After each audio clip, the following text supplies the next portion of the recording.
Subscribe करंतु आम channel को आउ प्रेस करंतु बेल आइकन को जहा द्वारा लेटेस्ट वीडियो नोटिफिकेशन आपण मानकु सर्वप्रथमे मिल जिवो। नमस्कार बंधुगण आपण मानकु आम यूट्यूब चैनल को स्वागत। बंधुगण आज वीडियो रे जानिबा आगामी ए 15 दिन आपणकर किपरि कटिबो से विषय जानिबा, किंतु एहा पूर्वरु जदि चैनल रे नुआ करि आछंती तो चैनल को सब्सक्राइब करिनेबा सह पाखरे आसुथुबा बेल आइकन को क्लिक करंतु। स्वयं भगवान श्रीकृष्ण कहिसंती एते आपण सीधा सीधा हुअंतु नाही, कारण जंगल रे रहुतुबा सीधा गछ को ही सर्वप्रथमे कटा जाई थाए। तेणु आपण एते भी साधा सीधा हुअंतु नाही, आउ तेढ़ा मेढ़ा गछ को सब बेले छाड़ी दिया जाई थाए। तो एमिति रे अन्य जीवन सह पूर्ण रूप रे जीवा ठारू भल हेबो आमे निजे निजर भाग्य अनुसार जी नेबा। शक्ति को अपमान से मानि थाए जे असत्य द्वारा लाभ प्राप्त करि थाए। नमस्कार बंधुगण, जय माँ लक्ष्मी। आपण समस्त को आम यूट्यूब चैनल को पुणी थरे आउ गोटे वीडियो को बहुत बहुत स्वागत। ओम गणेशाय नमो। आज आमे आपण माननकु कहिबु आगामी ए 15 दिन आपणकर किपरि साब्यस्त हेबो।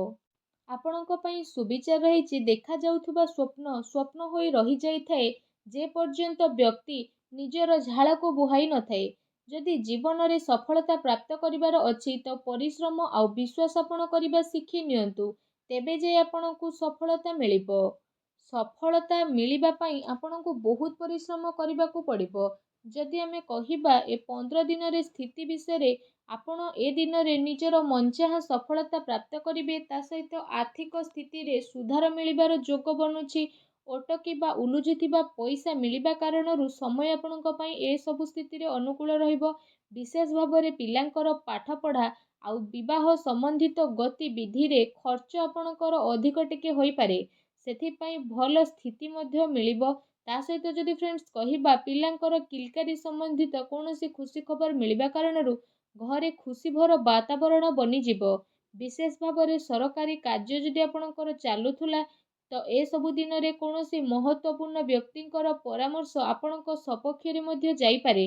कौनसी धार्मिक स्थल रे जिबार स्थिति मध्य बनुछि। कौनसी भी कार्य करिबा द्वारा विवेक आउ धैर्यर सह काम करंतु, कारण भावना रे ने जाइथिबा निर्णय आपणक पई नुकसान होई पारे। जमीन जायदाद संबंधित सबु कागज करबाई करिबा समय रे लापरवाही आदु भी करंतु नाही, अन्यथा कौनसी प्रॉब्लम रे आपण फसी पारंती। विद्यार्थी को निजर पाठ पढ़ारे ध्यान केंद्रित करिबार आवश्यकता रहिछि।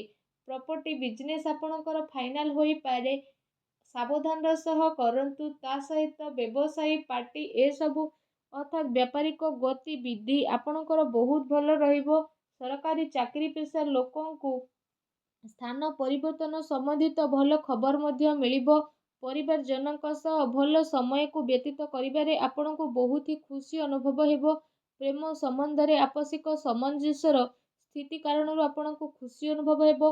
ता सहित घरर कौनसी सदस्यଙ୍କ स्वास्थ्य को नहीं चिंता आपणकर बनी रहिबो, किंतु एहा द्वारा आपणकर स्वास्थ्य प्रति सजग रहिबार अति आवश्यकता रहिछि। किछि कथा इच्छा विरोधी हेबा कारणरू दुख आपणकर बनी रहिबो, किंतु निजको ए सबु कथारू बाहर करिबा आपणक पई आसान मध्य होई पारे। ए दिनर व्यवहार आपण भावनात्मक रूप रे न करी निजर काम करिबा पई आपण ट्राई करि नियंतु। जेते अधिक मानसिक चिंतारे आपण रहिबे सेते कार्य को आपण करि परिबे नाही। तेणु मन को शांत रखंतु। काम सिलसिला रे कौनसी व्यक्तिंक सह कथावार्ता करिबा समय रे शब्दर उल्लंघन करंतु नाही, नचेत परे प्रॉब्लम रे पड़ी पारंती। रिलेशनशिप सह जड़ित कथा स्पष्ट रूप रे सामना को आसीबो।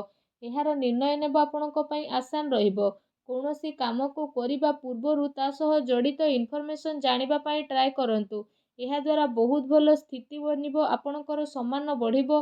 माता पितांकर वरिष्ठ लोकंकर मान सम्मान मध्य आपणकर बढ़िबार अति आवश्यकता रहिछि। ता सहित तांको आशीर्वाद और सहयोग मध्य आपणको प्राप्त हेबो। अन्य ठारो अधिक आशा करिबा द्वारा निजर कार्य प्रणाली रे विश्वास करिबार आवश्यकता रहिछि। व्यावसायिक स्थिति रे कौनसी प्रभावशाली व्यक्तिंकर मार्गदर्शन आपणको पई सहायकर साब्यस्त हेबो। कहार परामर्श रे आपण आदौ भी फसंतु नाही। चाकरी पेशा व्यक्ति को बहुत भल भाବରେ निजर काम को करिवे। एहा द्वारा अधिकारींकर लाभ आपणको मिलिबो। पति पत्नींक भितरे मधुरपूर्ण समय रहिबो। अविवाहित लोकंक पई भल संपर्क मध्य आसी पारे। ତଥା ପରିସ୍ଥିତିରେ ନିଜକୁ ସନ୍ତୁଳିତ ଓ ମଜବୁତ ବନେଇକି ରଖିବା ଆପଣଙ୍କର ଆବଶ୍ୟକ ବା ଭାବନାତ୍ମକ ପ୍ରଭାବରେ ଆସିକି ସ୍ଥିତି ଆପଣଙ୍କ ପାଇଁ ବହୁତ ଭଲ ରହିବ। ତା ସହିତ ଯଦି ବିଶେଷ ଭାବରେ କହିବା ଆପଣଙ୍କର ନିର୍ଣ୍ଣୟ ଭଲରେ ଠିକ୍ ରହିବ, କିନ୍ତୁ ଭୁଲ ବୁଝାମଣା ଉତ୍ପନ୍ନ ମଧ୍ୟ ହୋଇପାରେ। କାମ ଦ୍ୱାରା ଆପଣଙ୍କୁ ପରିବର୍ତ୍ତନ ମଧ୍ୟ ଆସିପାରେ। ତା ସହିତ ଯଦି କହିବା ପାର୍ଟନରସିପ୍ରୁ ଦୂରେଇ ରହିବା କାରଣରୁ ଏକାପଣ ମଧ୍ୟ ଆପଣ ଅନୁଭବ କରିପାରନ୍ତି। ଯଦି ମହିଳାଙ୍କ ବିଷୟରେ କହିବା, ମହିଳାଙ୍କ ପାଇଁ ସ୍ଥିତି ବହୁତ ଭଲ ରହିବ। ପ୍ରେମ ଜୀବନ ବିଷୟରେ ଯଦି କହିବା, ତ ପ୍ରେମ ଜୀବନର ସ୍ଥିତି ଏସବୁ ଦିନରେ ଆପଣଙ୍କ ସପକ୍ଷରେ ଯିବ। ଆଉ ଏ ସମୟରେ ଆପଣ ଆପଣଙ୍କର ସବୁ କାର୍ଯ୍ୟକୁ ପୁରା ସମ୍ମାନର ସହ ପୁରା କରିବେ, ଯେଉଁ କାରଣ ପାଇଁ ପାର୍ଟନର ଜଣେ ଆଉ ଜଣଙ୍କର ମହତ୍ତ୍ୱକୁ ବୁଝିପାରିବେ। ତା ସହିତ ଏସବୁ ସ୍ଥିତି ଆପଣଙ୍କର ଆହୁରି ଅଧିକ ମଜବୁତ ମଧ୍ୟ ବନିଯିବ। ଆପଣ ଆପଣଙ୍କର ଜୀବନସାଥୀଙ୍କ ପ୍ରେମର ସ୍ଥିତିକୁ ଅନୁଭବ ମଧ୍ୟ କରିପାରିବେ, ଯେଉଁ କାରଣ ପାଇଁ ଆପଣଙ୍କୁ ଦୁନିଆ ସାରାର ସବୁ ଜିନିଷକୁ ଭୁଲି ନିଜ ସାଥୀଙ୍କ ସହ ସମ୍ବନ୍ଧ ବନେଇ ରଖିବାର ଅବସର ମଧ୍ୟ ଏ ସମୟରେ ଆପଣଙ୍କୁ ପ୍ରାପ୍ତ ହେବ। ଆପଣ ଦୁଇ ଜଣଙ୍କ ଭିତରେ ଚାଲୁଥିବା ବିବାଦ ଖତମ ହେବାର ପୁରା ସମ୍ଭାବନା ମଧ୍ୟ ବନୁଅଛି। ତା ସହିତ ଯଦି କ୍ୟାରିୟର ବିଷୟରେ ଆଲୋଚନା କରିବା, ତ ଏ ସମୟରେ ବିଶେଷ ରୂପରେ ସେ ସବୁ ଲୋକଙ୍କ ପାଇଁ ଭଲ ବା ସଫଳତା ସହ ରହିବ ଯେଉଁମାନେ କୌଣସି ପ୍ରକାରର ଶିକ୍ଷା ବା ଲେଖନୀ କ୍ଷେତ୍ରରେ ଜଡ଼ିତ ଅଛନ୍ତି। ଶତ୍ରୁ, ଶୋଧକର୍ତ୍ତା, ପତ୍ରକାର, ଲେଖକ ଆଉ ଶିକ୍ଷା ସମ୍ବନ୍ଧିତ ଜଡ଼ିତ ବ୍ୟକ୍ତି ବିଶେଷଙ୍କୁ ଏସବୁ ଦିନରେ ବହୁତ ଅଧିକ ଆନନ୍ଦ ପ୍ରାପ୍ତ ହେବାର ଅତି ସଂକେତ ବନୁଅଛି। ଏ ଦିନରେ ଲମ୍ବା ଯୋଜନାକୁ ଆପଣ ବନେଇ ନିବେଶ କରିବାର ସ୍ଥିତି ମଧ୍ୟ ବନୁଛି। ତା ସହିତ ଏସବୁ ଦିନରେ ଆପଣ ସେ ସବୁ ପ୍ରୟାସର ଲାଭ ପାଇବେ ଯେଉଁ ସବୁକୁ ଆପଣ ପାଇବାକୁ ଟ୍ରାଏ କରୁଥିଲେ ଆଉ ବହୁତ ଅପେକ୍ଷାରେ ମଧ୍ୟ ଆପଣ ରହିଥିଲେ। ଯଦି ଶରୀର ବିଷୟରେ କହିବା, ତ ବିଶେଷ ଭାବରେ ଶରୀରରେ ଆପଣଙ୍କର ସୁଧାରତା ଆସିବ। ପୁରୁଣା ବେମାରୀରୁ ଆପଣଙ୍କୁ ଛୁଟକାରା ଅନୁଭବ ହେବ, କିନ୍ତୁ ମଝିରେ ମଝିରେ ଆପଣଙ୍କୁ ଟିକେ ଟିକେ ପ୍ରୋବ୍ଲେମ୍ ଆସିପାରେ। ବା ସାବଧାନ ରୁହନ୍ତୁ। ଖାଦ୍ୟପେୟ ଉପରେ ବିଶେଷ ଭାବରେ ଯତ୍ନ ରଖନ୍ତୁ। ଲମ୍ବା ସମୟରୁ ଆପଣ ଯାହା ଚାହୁଁଥିଲେ ସେ ସବୁ ଆପଣଙ୍କୁ ମିଳିବ। ସମସ୍ୟାର ଉଚିତ ହାଲରେ ପହଞ୍ଚିବା ପାଇଁ କୌଣସି ସଠିକ୍ ବ୍ୟକ୍ତିର ଆପଣଙ୍କୁ ପରାମର୍ଶ ନେବାକୁ ପଡ଼ିବ। ତେବେ ଯାଇ ପ୍ରତିଦିନର ସମସ୍ୟାରୁ ଆପଣଙ୍କୁ ଛୁଟକାରା ମିଳିବ।